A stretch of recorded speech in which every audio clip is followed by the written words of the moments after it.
Greetings, friends, and welcome to tonight's episode of My Week in Horror. I am the Artie Dans, and I would like to welcome you back to my series where I look at 4 horror movies from Asia based on a particular topic, and tonight's topic is about devilish dolls.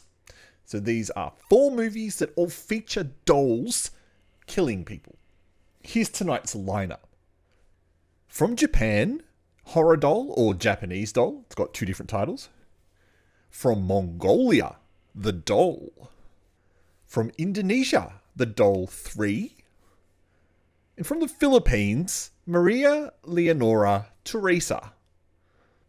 This is going to be an interesting episode because based on the fact that we looked at Megan a couple of episodes ago, I thought, let's look at Asian doll movies and let's see what's so different about the way Asians do dolls and how the Americans do dolls. So first up, I'm going to spice things up a little bit, and I'm actually going to go with the Philippine movie, Maria Leonora Teresa. Thanks, Dan. So, the first movie on tonight's schedule is this very interesting Philippine movie from 2014, I believe, called Maria Leonora Teresa. This one was recommended by a friend of the channel and also supplied to me the movie, and I have to say, I think I really enjoyed this. So, let's check out the synopsis. A tragic bus accident on a school excursion takes the lives of 3 young girls. Friends Maria, Leonora, and Teresa. While grieving their loss, a strange man claiming to be a psychiatrist visits all 3 families with a replica doll of their dead child, claiming the doll can assist in their emotional recovery. Eventually, all 3 families accept the doll into their lives, but the doll comes to life and starts killing anyone who gets in their way, before doing yet another classic WWE heel turn and revealing their full evil intentions.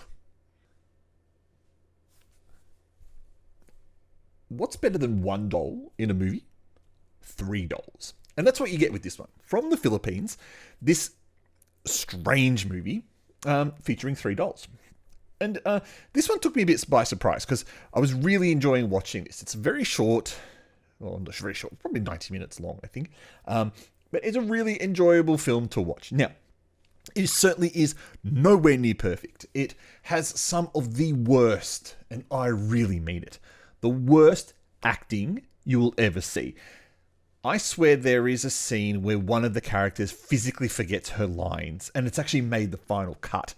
There's a scene where one of the women, the mother of the girl Teresa, lets in her brother, and they stare at each other awkwardly for about 2 or 3 seconds before she just says her line. Probably the director offset, just yelling out, "Hey, your line, stupid," and then she just kind of comes to life. On top of the bad acting, you've also got this melodramatic overacting. So sometimes it feels like you're watching one of those Mexican telenovela movies, TV shows. It's so ridiculously overacted. One of the characters, so there's 3 characters, 3 parents in the movie. 2 of them are quite wealthy, and both of those families have kind of maids, assistants. One of them appears to be a politician and his loving wife, and they have 2 maids. Another one is a woman who husband is having an affair on her, and he actually has a mistress, and they have another child. And the family seems to live with them. And that's the one with the brother and the mother. And another one is a teacher at the school, but he's gay, so he doesn't have a partner. But during his scenes, they're so overacted with this, terrible overacting of crying is very, very pervasive in this movie. So we've got bad acting, we've got overacting, we've got some super poor visual effects. So there are some shithouse effects, especially at the end when it explains the story of why these dolls came to be. It's something to do with a young child that burnt to death at the school, and the kid was a bit psychic and kept telling everyone there's going to be a fire, and he dies in the fire. And then when that fire happens, it's an explosion. Like, the special effect is just shocking. Absolutely shocking. You've got a rather illogical and I really do mean illogical storyline. Things happen so out of place and so quickly. It's a very weird movie to watch and take seriously. So a lot of the times you're going to be laughing at the movie. You're not going to be laughing with the movie. And then to compound that, we got the scenes of the doll when the dolls are killing people. It's very obvious, very, very obvious that there is either a really tall child or a teenager or a very short adult in these costumes, because their flexibility is rather nimble. And the face makeup looks terrible. It's like the makeup artist has gone and put a whole bunch of plastic on their face and latex, and it looks more like plastic, and they've just been told not to move except for trying to smile. Everything about this movie comes together to create a very shockingly bad package. And I'm going to continue on. Because it is a Philippine movie, you expect a form of some type of religion in it. And I do apologize. This next bit is a spoiler, so block your ears this next bit. But the gay father, in the end, dies. He sacrifices himself for the two straight women. And then the gay father comes back as an evil person. And it kind of sets itself up for a sequel, but not really. So you might be a bit confused at this point. You're like, what the hell is this movie about? Three friends who are at this school, and they all die in this really terrible bus accident that, again, looks shocking thanks to the poor visual effects. And during their grieving process, this psychiatrist comes, gives them a life-size doll, tells them the doll can overcome their emotions. They all start rejecting the doll until the gay father accepts it because of his trauma. And, he starts treating the doll like a real person. He takes it to school with him, sits in the class, all the other students are looking at the doll. But then, through the power of voodoo magic, the dolls are coming to life and slowly killing people that are getting in their way. And that's another bit that kind of made no sense. The whole point of the dolls are supposed to kill the adults, the parents. But for some reason, leading up to that point, the dolls are killing everyone else. And like I said, that bit doesn't make sense because all these other people kind of had nothing to do with the whole plot of the movie in itself, but why these dolls exist. So having said that, of all the terribleness in this movie, it is such an enjoyable film to watch. And it's one of those movies, the so bad it is good movie. And I would recommend it. As shockingly bad as it is, and it looks terrible, and that's the other thing. The font in this movie is lots of dead crack babies. If you know anything about fonts, you'll recognize the font straight away, and it's used all throughout the movie. Opening credits, closing credits, titles. So clearly, they haven't really tried to hide it either. But, like I said, it's so bad it's good. So, using the patent pending ghost rating, which stands for great horror or stupid trash, I'm going to award it 3 ghosts. Weird, but I really enjoyed it. I could watch it. I think I could watch it again. It is a slow film. It takes 30 minutes for the first doll kill to happen, unless you count the 3 children getting killed in the bus accident. And I think this would make a very fun to watch kill count video. So something I might consider in the future to do something like that. But definitely, if you can find Maria Leonora Teresa, I would give it a watch. Thank you, the Philippines, for our first Devilish doll, or in this case, dolls movie of the evening. Now, let's get on to our next one, and I think we might check out that Mongolian film.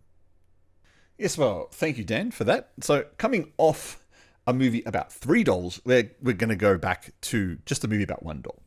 And this one comes courtesy of our friends in Mongolia. Now, I'm sure when you think of Mongolia, you think of 2-hour-long movies about goat herders and colourful patterns. And that's probably more Tibetan than Mongolian. But anyway, I don't think horror is the first thing that comes to your mind when you think of a Mongolian movie. But this one's not bad. So let's check out what it's about. Sarah has a tough life. She's a lonely paid office worker who is being forced to perform sexual acts with her manager after hours. Her mother is sick in hospital and requires medication she can't afford to buy, and she's behind on the mortgage for her apartment. One afternoon, while minding her own business at a cafe, a vagrant offers her a demented-looking doll. She takes it home and leaves it on the floor. One night, after a session of drowning her sorrows at a bar, she returns back to her apartment where a notice is stuck to her door. In frustration and anger, she recalls all the negative things happening to her, and she smashes the contents of her coffee table, causing a huge gash on her palm. She passes out and has a dream. The doll has come to life, and like a genie from a magic lamp, it offers her a wish. All it wants in return is her blood. First, she wishes for money. In a twist, it doesn't just appear in her bank account or as large stacks of cash in her apartment, but rather, she acquires the cash via a bus accident where a fellow passenger involved in the accident is carrying a sack full of cash. She takes it, assuming it's hers, and walks away from the accident, suddenly a little bit richer. She now finds herself... As she quickly finds, the money hasn't brought her any happiness, and as her life continues to spiral downwards, she continues to make blood sacrifices to the doll for further wishes. Next is the death of her boss, and then it's the full recovery of her mother. But just like the first wish granted, the results are unexpectedly gruesome. So in your head, you're thinking doll movies. Annabelle, Chucky. You're probably not thinking Mongolian doll. And this movie does fit into the category more towards... Well, kind of hard to say, actually, isn't it? Because it's not a serial killer inside the doll. So it's not like Chucky. But it's also not an inanimate doll like Annabelle. It doesn't just sit there and look menacing. This is one of those dolls that comes to life with a blood sacrifice, kind of like a kumanthong. You give it a blood sacrifice and it comes to life and it grants you wishes. And that's what happens here. And the good thing is that it has that twist on the whole wish granting thing. So you get the whole, Aladdin magic lamp thing of I'll grant you wishes. But think of it like one of those comedy movies where, I wish to be tall. And instead of making you tall, it just makes everyone else small. And kind of that's what happens in here. Instead of her getting rich, she just, and that money being in her bank account, she comes across a briefcase full of money. So you can just imagine that when she wishes for her boss to be dead, kind of the result is rather over the top. There's some creativity with this film. There's a scene about an hour into the movie, that forms part of the dream that she has over the death of her boss. It's quite good. It mixes camera angles, lighting, and comes together really well. And, it also goes to show you a bit about Sarah's psyche in the film and how she feels a little bit of guilt about what's going on. But let's be honest, the movie does paint her as a victim, and there are some quite... Well, I wouldn't say horrible things. There are some not so nice things that happen to her that you do kind of really do feel sorry for her, and you really want her to get her revenge in the film. And, on top of that, there's probably the scene that happens before the one I just described, where her manager is torturing himself in front of the office, like he's being controlled marionette style by something else. I mean, there is really some creativity in this film, and I believe the director of this movie, now correct me if I'm wrong, I think he has directed 3 horror movies in total, and I'm not really sure if this is his first one or his third one. So he's kind of had a bit of practice at this.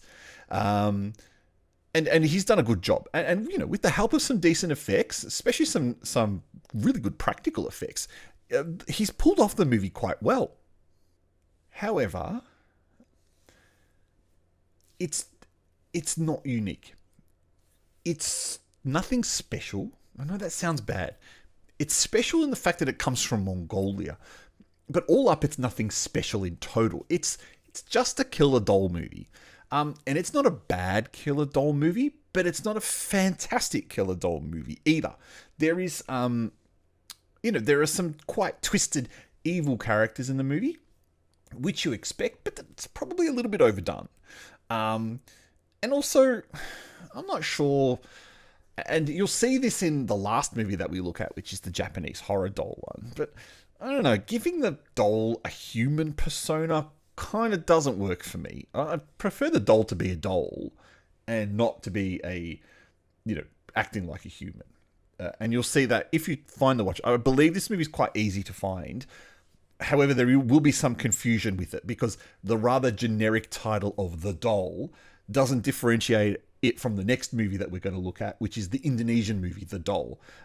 So yeah, great one there picking names, guys. But I think you should check it out. So, great horror or stupid trash. I want to give this 3 because I think it's a good film, but I don't quite think it's there yet. So I'm going to give it 2 ghosts because it's got potential, but it's not a terrible film. I think that it's a very interesting movie. I think that it's got decent atmosphere. I think it's got some good horror scenes, but I just don't think it's unique enough to make you want to watch it other than Mongolian kind of interest factor that it could have. And now that I'm remembering, if you've got access to a website called FilmDo, it's streaming on there. So, and that's probably where I watched it. So check out the Mongolian film The Doll. Just bear in mind, it's not as great as the next movie we're going to look at. But before we get to that movie, a short message from me.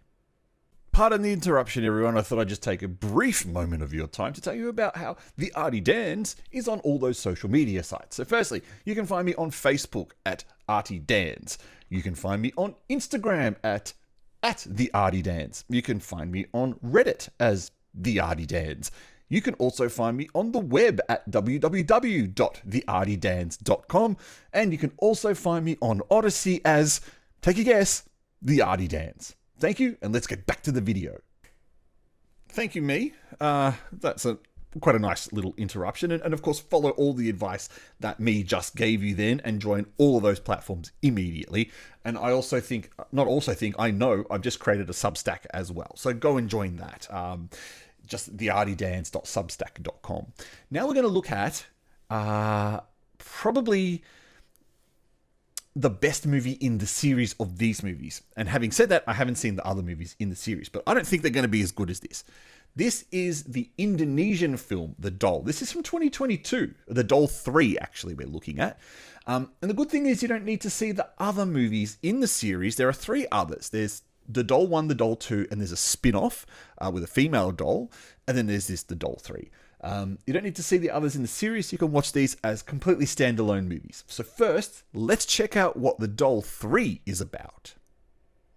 After the suicide of her brother, Tara decides to take his favourite toy, a child-sized talking doll called Bobby, to a shaman to have his spirit reborn in it. As is the case when people do things like this, the doll takes on a life of its own, turning into a demonic serial killer who targets any and everyone in Tara's life that stands in his way of completely monopolizing his sister's time. So, short synopsis, because if you haven't seen this film, I'm recommending you go watch this one. The Doll 3 from Indonesia. This is a perfect example of when someone who wants to make a movie just goes, fuck it, I'm going to make a movie and I'm going to have fun doing it. And I'm going to get a whole bunch of people together who want to have fun to make a movie, and we're just going to go bang, bang, bang and make a fun movie. And that is exactly what you get with The Doll 3. There is no, there's no village setting, jungle setting. There's no super serious religion in it. It's just a bunch of people, a fucking doll, and death. Now, this movie does get a little brutal at times. And Bobby, the doll, does get a little bit psychotic at times. And you're going to think shades straight away of Chucky because, the way that Bobby acts is very murderous. But he doesn't have that link like Chucky did. And it's probably part of the confusion of this movie as to why Bobby is so murderous. I understand he's got a bit of a jealous streak, but in the first 5 or 10 minutes when we meet the young boy that gets reborn in the Bobby doll, we don't get any sense that he's some kind of serial killer or wants to murder people. He's shy, but he likes the toy.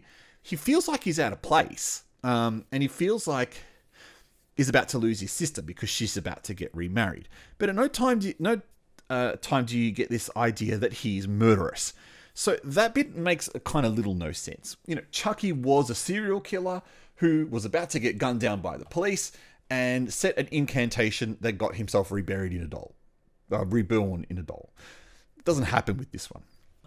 When she takes the doll to the shaman, he kind of explains it a little bit. She's got, 2 weeks, I think 2 weeks that she can enjoy the doll before it starts to go a bit cuckoo.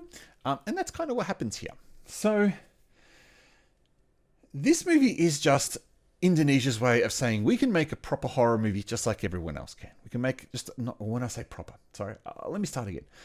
This movie is just Indonesia's way of saying we can make a generic, standard, normal horror movie like you can in America. We don't have to constantly rely on jinns and village settings and looking up the Quran and finding stories about devils. They don't have to do that.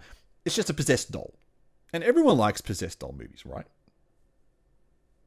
I kind of do. The makeup for Bobby looks good too. I think the people who've done the makeup and the effects for Bobby done a great job. He does look a little bit, it does look very demonic at times. It looks very sadistic. But as with all doll movies, I don't buy the fact that it can't be overpowered. And I don't buy the fact that people just let the doll do whatever the fuck it wants. You're crawling on the ground and there's a doll slowly walking towards you with a knife. I think you can overpower it and incapacitate it, but kind of no one does. And that's probably one of the annoying things about doll movies, and it happens in this. Also, by about the 50, 60 minute mark, the kill count's really low. There's not really enough carnage going on in this film. So in order to counterbalance that, 2 police characters get introduced for the sole purpose of just being cannon fodder. And I don't mind that because the movie needed kills. But I'm one of those people who sits there and thinks, well, there's 2 police officers who are now dead. What about their families, friends, the police force? Funerals have got to happen now. Kids without fathers. This is the kind of shit I'm thinking about. And I did the same thing when I watched Macabre, another Indonesian horror film from about 10 or so years ago, where they introduced 4 police characters for the sole purpose of killing them off because they needed to boost up the kill count. Happens again in here. So it must be it's certainly not an Indonesian thing, but it must be something that Indonesia loves to do in their horror movies. But the Doll 3 is pretty cool. Doll 3 I loved. It's not, or maybe it is. I think it's in my top 3 of Indonesian horror movies from 2022, being Saint & Slaves 2, and that being Inang, The Womb. I think this will take 3rd spot, the Doll 3, and then you've got Ivana and KKN. But certainly, the Doll 3 is one of the better Asian doll movies. I haven't seen the other ones, so I've really got to make an effort to see them. It's also the best movie in this video. So using the great horror or stupid trash rating, I may have already pre-rated this on my other channel, Asian Film Fans, but I'm going to forget that rating. And I'm going to give this 4 ghosts because this is getting a vote from my gut. And my gut says, I fucking loved this movie. I loved watching this movie and I loved seeing what happened. I didn't so much like the ending. I thought the ending was a tiny bit crap. Just kind of, it was a letdown after everything that had built up. It kind of slowed to a crescendo and then slowed down too much. But still, I think it's a 4 ghost movie based on rating the other films in this episode. And I think you should really watch it. So that is the Doll 3 from Indonesia. Now, on to our last movie of the episode. This movie was also supplied to me by a friend of the channel a very long time ago. He gave me this movie and said, Dan, I've just come across this very low budget, very obscure Japanese slasher film. Go check it out. It's called Horror Doll. Little did we know that 9 months later, it was getting retitled to Japanese Doll and getting a wider release. We actually didn't see that coming. We thought this was going to be part of that obscure underground J-horror slasher collection of movies that are made to promote idols that never get wide releases. But anyway, let's check out what Horror Doll is about. Look, honestly, not that the story really matters much, but 2 childhood friends named Yuki and Masato receive a strange invitation to attend a party at a remote location where they will be paid 100,000 yen each. Because that doesn't sound suspicious at all, right? On arrival, they meet up with a group who've also received the same invitation. They're whisked away in a little minivan to an abandoned American summer camp site where a huge doll comes to life and in true slasher movie style picks them off one by one. I've done quite a few videos about this movie. I've done a review on this channel, a review on the Asian Film Fans channel, I've done a kill count video, and literally every time I talk about this movie, it gets a lot of views. So there is quite a demand to watch this film, which is great. And what has really taken me by surprise about this movie is that it's really just a kind of nothing slasher film. There's nothing remarkable in this at all. It is a by the books, B grade, C grade slasher film starring an idol from a pop band making her film debut that features none of her music in it at all. Features an actor by the name of, give me 1 second to find his name, Ruki Hagiwara from 12 Suicidal Teens. If you've seen that movie, he's really annoying, the guy. He has the same look in this film that he'd done in 12 Suicidal Teens. He's the guy that plays her lapdog friend. So the movie takes the elements of American slashers from the 80s and it builds on those settings. So you've got a summer camp, so a clear reference to Friday the 13th. You've got a doll, clear reference to Chucky. You've got murderous killer, clear reference to, well, make up your mind about that. But let's just say something like Halloween. You've got shots of chainsaws, Texas Chainsaw Massacre. So the inspiration in this movie is very clearly late 70s, 80s, early 90s slashers from America, and compounded by the the setting in the American summer camp. Then you've got a doll that grows. So when we first introduced to the doll, it's about a foot high. And it's when Nal gets her... Sorry, Nal. That's the actress's name. What's her character's name? Yuki. It's when Yuki first gets the invitation at the front of her apartment. There's this doll there. And then the next couple of times we see this doll gets progressively bigger and bigger and bigger until it gets human-sized. And at human size, that's when it starts to go after people and kill them. And at that point, very clearly you know that there's someone in the doll costume. Which again is part of my issue with the film. Like the last one, there's clearly someone in that costume. You can take it out because the mobility of this person in this doll costume is not that great. The other thing you've got with this film is, like a typical teen horror movie, you've got, a whole bunch of, an ensemble of characters. 4 boys, 4 girls. Each are unique in their own way. Each are annoying in their own way. But as you find out towards the middle and end of the movie, they're all connected to each other. And they all serve a purpose in the film. What I always find very confusing about movies like this is that all of them have met each other, yet none of them can remember this until they start talking about certain things that happen in the film. And I always try to think, like, this incident happened when they were 7 and 8. And look, my memory of being 7 or 8 is still fairly good. So if 10 years after that, if I ran into a whole bunch of people I met and something tragic had happened altogether, I'm pretty sure not only would I remember them, I would remember the location where it happened in. So for that part of the story just kind of pissed me off, that no one remembered anything. And then you've got some quite average kills. There's not too much creativity in here. The creativity comes more from the camera angles and some of the shots. And if you watch the kill count video that we did on it, it's fun the way a lot of stuff builds up, but the actual deaths themselves are nothing to write home about. There's also a very interesting, very out of place lesbian sex scene in the movie. You don't actually see anything. There's no boobs or anything, but it's just kind of out of place. Like all of a sudden, these 2 girls start making out. One of them jumps in the shower and they get killed.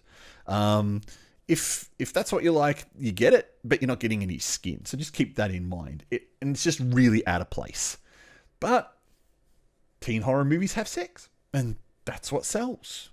What would have sold even more is if you'd have seen some of these. But hey, that's not what they wanted to go for in this movie. But all up, Horror Doll's not a bad film. It's not a great film, but it's not a bad film. And there's a lot of fun to be had here because it's nice and short. It's kind of predictable. and also kind of not. So what would I give it? So using the ghost rating, great horror or stupid trash, this is going to be like Maria Leonora Teresa, and I'm going to give this 3 ghosts because I think there's a lot of fun to be had with this movie. But it's not a film you should take seriously. It's not like The Doll 3 that is fantastic. This is one of those movies that you grab a whole bunch of friends with, you make some popcorn or whatever snacks you like, and you sit there and you just enjoy a trashy Japanese slasher. Japanese slashers are not common. Certainly not in the big budget space. They're not common. They're very common in the low budget space. So that's why I'm saying that I think this one is enjoyable enough to watch. And it certainly has, over the last year, gained a lot of popularity and seems to have a lot of interest out there. So go check it out. Horror Doll, also known as Japanese Doll. Thank you for watching this episode of My Week in Horror. It's been all about devilish dolls. Haven't picked the topic for next episode yet, but I did get a suggestion previously about having a look at Thai monster movies. So I will be looking at those in the near future. Otherwise, if you've got some suggestions, drop them in the comments below. I do read every comment and I reply to every comment, and I appreciate the fact that you take the time to leave me those comments. But otherwise, like the video, subscribe if you're a new person and you've enjoyed this, and I will catch you next time, either in My Week of Horror or in one of my film commentaries. Thank you. See you later.